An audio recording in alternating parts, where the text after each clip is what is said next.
Hello, I'm the Nostalgia Critic Guy. Remember it so you don't have to. And yes, you read that correctly, we are reviewing Jurassic World. But you might be wondering, how the hell can we do that if it's still in theaters? Well, this ought to explain it.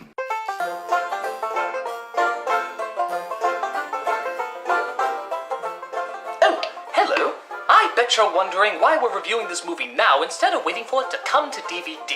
Well, the answer is quite simple. You see, Hollywood now sees us as a threat, taking down several of our videos on YouTube because they forgot reviews are part of fair use. Some of these videos have been put back, but others are just seen as too dangerous for your fragile minds to handle.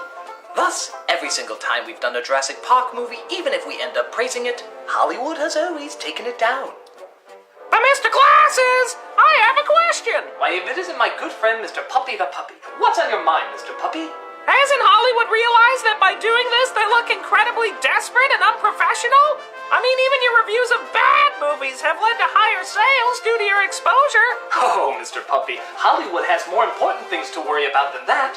Well, what's more important than freedom of speech being threatened by insecure goons? Complaining how their freedom of speech is being threatened by a bunch of insecure goons. You're kidding, right? But as we said before, the review must go on. I mean, do they know the meaning of irony? So rather than do a review just to have it taken down anyway... They do remember Soap on Napster, right? We're going to reenact scenes from the movie to give you a better idea of what we're talking about. But Mr. Glasses, the clips allowed people to judge the film for themselves. Won't your reenactments leave an emotional, even bitter mark on the material being reviewed? None! None whatsoever. Gee, I guess the only thing we can do now is wait for Hollywood to finally grow up. I'm not holding my breath, so enjoy our incredibly unbiased review of Jurassic World. You know, your accent sounds a lot like Carrie Elways with a dump truck shoved up his nose. Enjoy! You heard the man. Reviewing the Jurassic Park movies has been a big tradition around here, and we're not gonna let Hollywood stop it. So, rather than wait for it to come out on DVD, we're just gonna jump right into it. This is our take on Jurassic World.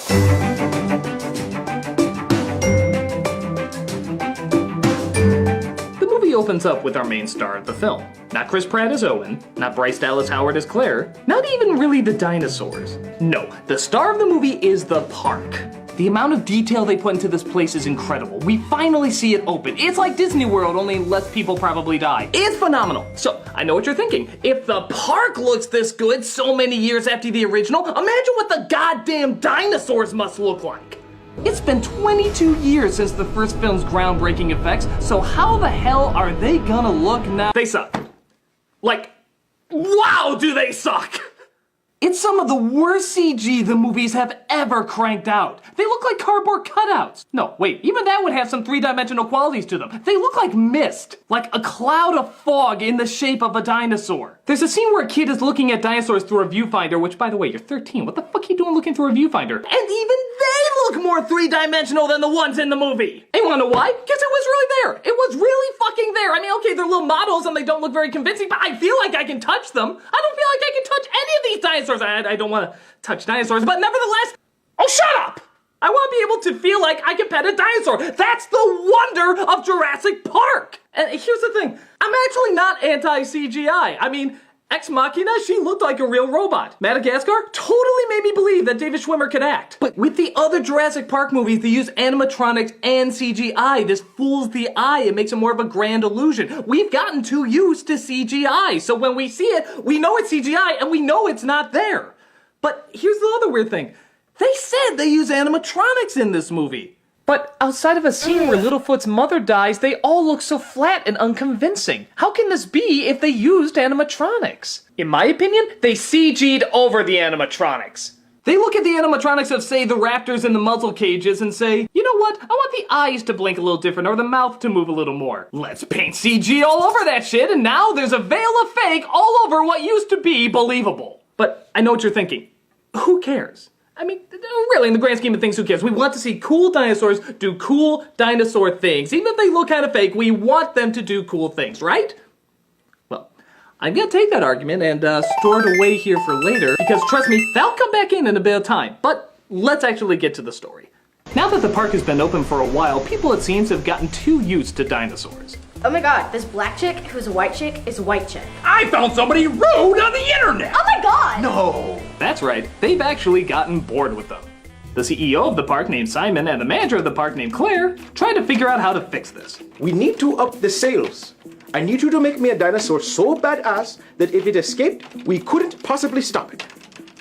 Okay, now we're talking. We've seen raptors and stegosauruses before. This is creating a brand new dinosaur specifically to look awesome. They don't have to follow any rules. It's not like they did before anyway. I mean, the Dilophosaurus, yeah, you nailed that. But they're using science to create whatever the hell they want. By God, imagine what you could do with this. The body of a T-Rex, the wings of a pterodactyl, the neck of a brontosaurus, the head of a triceratops, lions for hands! And hey, just to sell more tickets, give it bazooka boobs. Come on, we're clearly in bullshit science here. We can do whatever we want.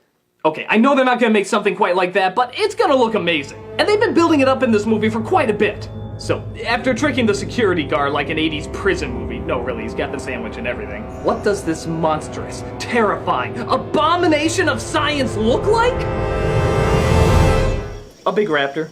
I'm a new dinosaur. Yep, it's about as unimpressive as you can imagine. You know that Photoshop tool you can use to make things bigger? That's pretty much all they used, except they gave him a few more bumps on the back and made him a little paler. Ooh! Even the made-up name is a bore. We're calling him Indominus Rex because it's easier to pronounce. You know what's even easier to pronounce? Coke2, and that's what I'm calling him. I'm calling him the Coke2osaurus. They openly admit it's trying to be something bigger and badder than the T-Rex, but it looks so boring and fake, it can't measure up.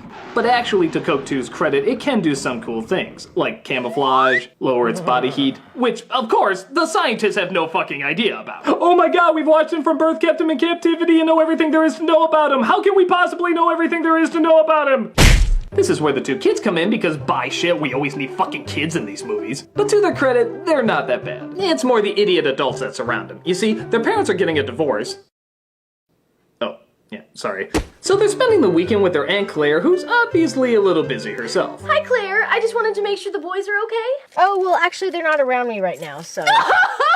Whoa, Jesus. I just thought you'd bond with my boys. Listen, sis, I'm trying to make sure that the park doesn't eat itself. It's just really hard with my divorce hearings right now. You're calling me during your divorce hearing? Actually, they're telling me to hurry up right now. Yeah, don't call me when you're busy with that. That's a touch more important. Not as important as my want for you to like kids. Oh no, a T-Rex ate a baby. Gotta go. Of course, the kids aren't alright because they're written like little dumbasses that go off into restricted areas in their American Gladiator ball that for some reason has no track. Okay, taking out the obvious safety of the two people inside, especially two children without an adult in a ball without a track, how is this safe for the dinosaurs? I mean, you see people in go-karts, imagine throwing animals in that! Oh, hit it again! Hit it one more time! But Coke2 grabs him, and again, because you never believe anything is there, it's not the least bit frightening, yet the boys end up escaping. So Claire tells Owen, the raptor trainer, about her missing kids in Coke2. Oh, after they share some amazing on-screen chemistry. We did it once, remember? Sure do. And that's it. That was the on-screen chemistry.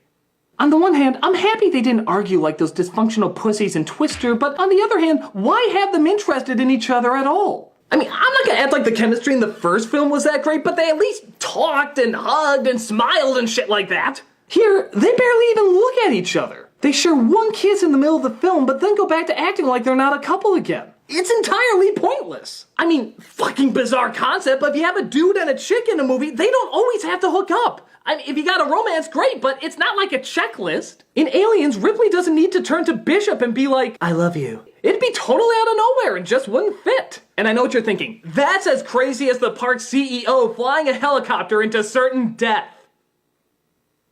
You probably weren't thinking that, but I needed a segue. The owner decides he wants to help stop Coke2 by flying a helicopter to shoot at it. They even play this triumphant music like, yay, he's doing the smart thing. But despite everybody telling him he's gonna end up dying, he eventually ends up dying. Oh no! Yeah, for a businessman, that was a pretty dumb move on his part.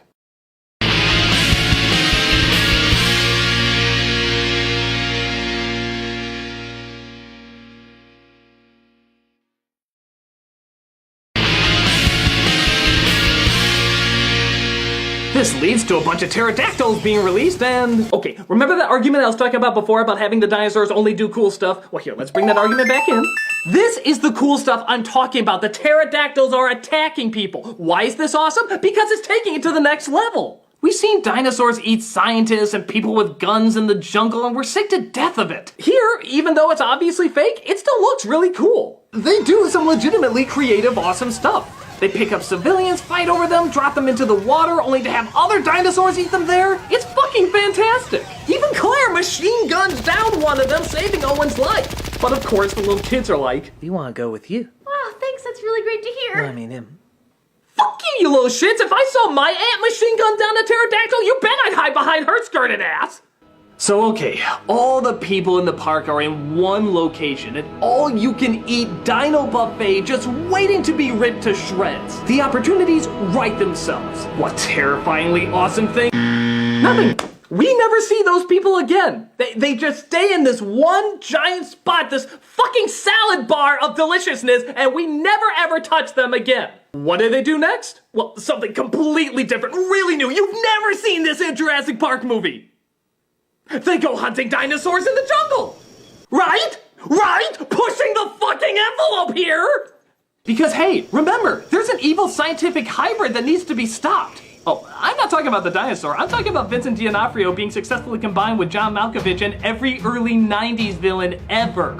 I want to weaponize these raptors because I'm the obvious bad guy. I adjust my belt buckle all the time. No, we don't care. We don't care. We just had a scene where pterodactyls played hot potato with people's heads. Why would we care? We know he's the bad guy. We know he's going to die. We know that man sucks. So can we stop repeating what we've seen a fuck ton of times in the other films? Can we please get some new developments? Oh, wait, what am I talking about? One of the biggest developments in the film is coming up. And I mean, this is like a huge twist they've been building up. They used the raptors to find Coke 2 and somehow think these tiny things are gonna take it down when they finally put 2 and 2 together. And remember, this is a big shock. My God, that dinosaur that looks like a raptor, acts like a raptor, sounds like a raptor, and moves like a raptor. I think it's part raptor! No. No. No. No. No. No. No. No. No. No. No. No. No. You can't be this stupid. You cannot be this stupid. I mean, look at the damn thing. Of course it's part fucking raptor. It's like 90% fucking raptor, you goddamn morons. You know those sponge dinosaurs? The ones you just add water to make them grow bigger? Well, Don't show that to anybody here. it'll completely blow their minds. They'll be like, what's that? Oh, that's a Triceratops. Come on, everybody knows that. Oh, you're gonna add water? Well, I don't know what that's gonna do. Oh my God, what is that? What is it? Oh my God, it changed into something completely unrecognizable. I mean, I'm amazing at what I do, but this is beyond my comprehension. Oh my God, what is that? So, big shock. A raptor attacks D'Onofrio off screen where he's PG-13 to death, leaving only our main stars left. Well, them and thousands of other people next door, but that'd be no fun involving them. But suddenly, Claire goes to this giant door and says, Unfunny computer comic relief, open up the door. "You're insane! You're insane!" Just do it! Suddenly, the door starts to open up. There's nothing but darkness facing her. Holy shit, could it be? She stares into the black unknown while lighting up a flare. Holy fucking God! Is it? Is it? I'm a motherfucking T-Rex! I'm a motherfucking T-Rex! It's the motherfucking T-Rex! Claire throws the flare towards Coke 2, and Original Coke is like, "Fuck you, bitch! I'm the motherfucking T-Rex!" I'm a motherfucking T-Rex! I'm a motherfucking T-Rex! So there they are. Raptors, giant Coke 2 raptor, and the motherfucking T-Rex all in a kick-ass, incredible showdown! Hang on, if we're gonna do this, we gotta do this right. Hello. John Bailey, I know you're used to doing the honest trailer voice and your own reviews on your own channel plug, but I need your help! With what exactly? I need a voice as epic as yours to narrate the climax of Jurassic World. The motherfucking T-Rex scene? Done. The T-Rex takes a bite out of the Pussysaurus, but then Pussysaurus bites back. The T-Rex slams that bitch into a building, but then the bitch trips her to the ground. T-Rex then starts taking several bites to the neck. Get up, you bum! Suddenly, one of the raptors jumps on top, freeing the T-Rex. She knocks the head back, slamming Pussysaurus into one of the overly priced restaurants. The T-Rex then says, "You cannot defeat such awesomeness." Wait. The T-Rex is female, isn't she? well, she's a female who happens to sound like Optimus Prime. Yeah, okay. "You cannot defeat such awesomeness. My amazing kickassery cannot be contained." Her opponent roared. Then the motherfucking T-Rex roared. Then a mechanical T-Rex came in and burned them alive. Okay, I know that didn't happen in the movie. Who's got the cool voice? Okay, sorry. But they survive the blast and blow him up with their own fire breath. T-Rex then gives her opponent one more chance. "Surrender or face the age of extinction." No response. Thus the motherfucking T-Rex replied, "Then go, fish." Suddenly that cool Jaws dinosaur you saw earlier comes up and eats the living hell out of that piece of shit. The battle is over. T-Rex and Raptor, two sworn enemies, acknowledge that their honor has been satisfied and live to fight another day.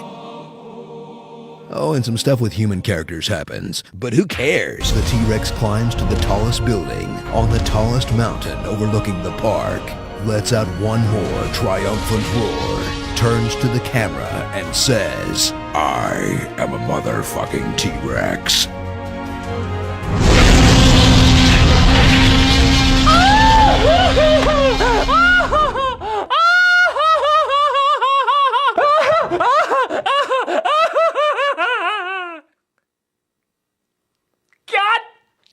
Movie, god damn you! Not only did you create one of the coolest scenes in any Jurassic Park movie ever, but you totally made up for that shitty-ass fucking idiot sequence in Jurassic Park 3! Yeah, remember when the T-Rex dies to the Who Cares-osaurus just so they can sell more toys? Well, this scene takes all the fucking idiots who thought this was a good idea, grabs them by the ear and says, "Come here! Come here! No! No! That is not how you do a T-Rex fight, movie! That is not how you do a T-Rex fight! This is how you do a T-Rex fight, you bad idiots! Those are bad idiots! God!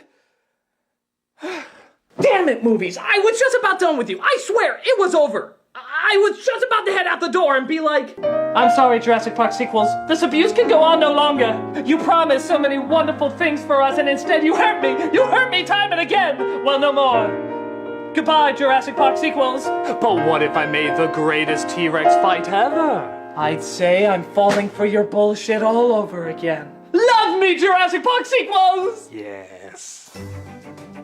It's like Frost Nixon. The majority of the interviews aren't very good, but the last few minutes practically makes up for all of it. I guess really the film's not the worst. I mean, it is well acted, looks nice, and does have some remarkable scenes. I just wish I didn't have to sit through so much boring stuff to get to those scenes. If you want to do a suspense film, great. Make the effects better and give us more scary scenarios. If you want to do a B film, great. Go all out. Make some totally insane choices. Make the whole film as good as that last 10 minutes. But this half and half thing?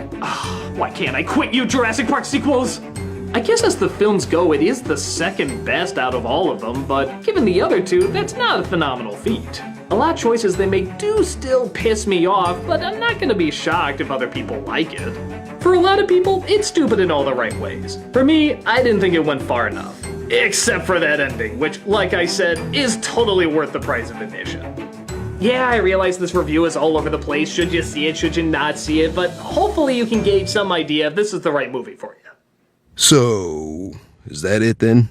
Yeah, pretty much. There's nothing else to reenact. Though the studio that owns this does also own 50 Shades of Grey, and it's unlikely they'll let me use the clips for that.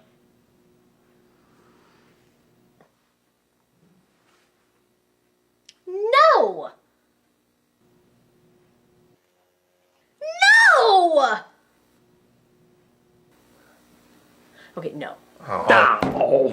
My inner goddess is about to explode. I'm a motherfucking T-Rex! Be sure to subscribe to this crazy guy for his movie reviews and check mine out on my channel. Because I said so in my cool voice. A predatory apex will show your respect, cause I'm a grimlock bigger than Metroplex. Not Jonah Hex or Professor X or even Luthor, Lex. I'm a motherfucking T-Rex! I'm a motherfucking T-Rex!